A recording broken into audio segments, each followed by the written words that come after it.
This is the Dallas Morning News.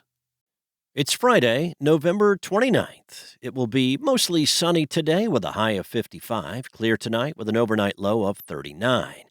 A mix of sun and clouds over the weekend with a little bit of a warm-up on the way. Saturday's high will be 62, and Sunday will peak at 65.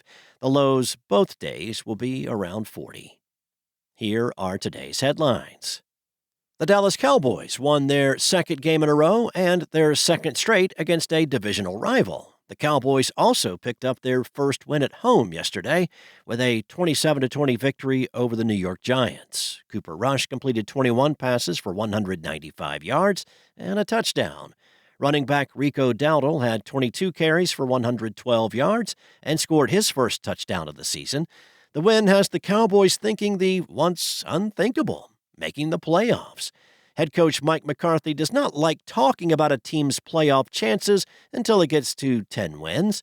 Well, the Cowboys don't get the 10 wins unless this little streak that began Sunday against Washington continues against the Cincinnati Bengals, the Carolina Panthers, Tampa Bay Buccaneers, the division-leading Philadelphia Eagles, and the Commanders once again.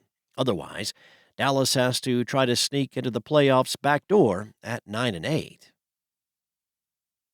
In other news, a federal appeals court Wednesday ruled that Border Patrol agents cannot cut razor wire that Texas installed on the U.S. Mexico border in the town of Eagle Pass, which has become the center of the state's aggressive measures to curb migrant crossings.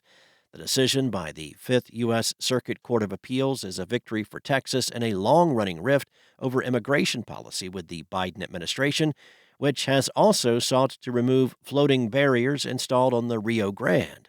Texas has continued to install razor wire along its roughly 1,200-mile border with Mexico over the past year.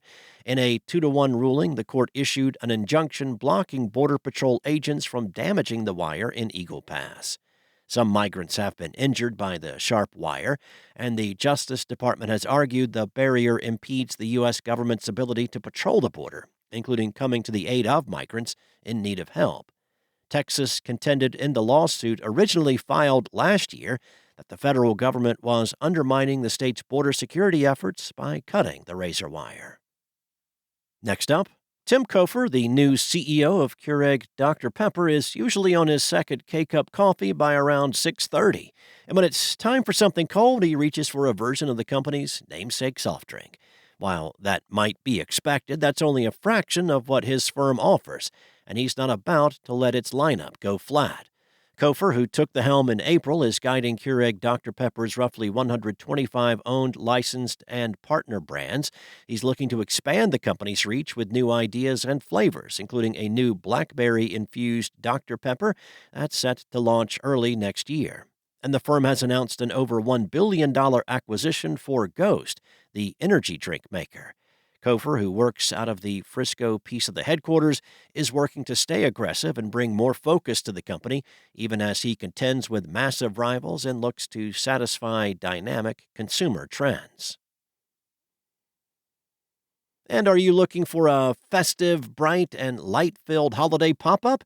Well, N Pickle plans to bring Christmas nostalgia this year with decked ceilings and walls, plenty of trees and candy canes, and red stockings galore with its Holiday Hideaway pop-up cocktail bar.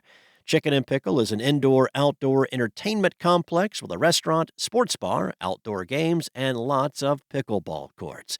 This winter, the complex is offering special holiday-oriented fun at both its Grapevine and Grand Prairie outposts. The experience, reserved for those 21 and up, has 10 festive cocktails, along with other alcoholic and non-alcoholic beverages. The holiday newcomers include a take on an espresso martini, dubbed the Wake Up Frosty, with both Mr. Black Coffee Liqueur and Cold Brew, a blueberry-infused drink with sapphire gin, egg whites, and edible glitter called the Northern Lights, and the Homes for the Holidays, made with Angel's Envy bourbon and a winter spice syrup. Thanks for listening. For more on today's stories and for the latest breaking news, visit dallasnews.com. And don't forget to check out the Dallas Morning News Rewards Program for our virtual events. For more info on upcoming events, please visit rewards.dallasnews.com. Enjoy your weekend, and I'll be back on Monday with more from the Dallas Morning News.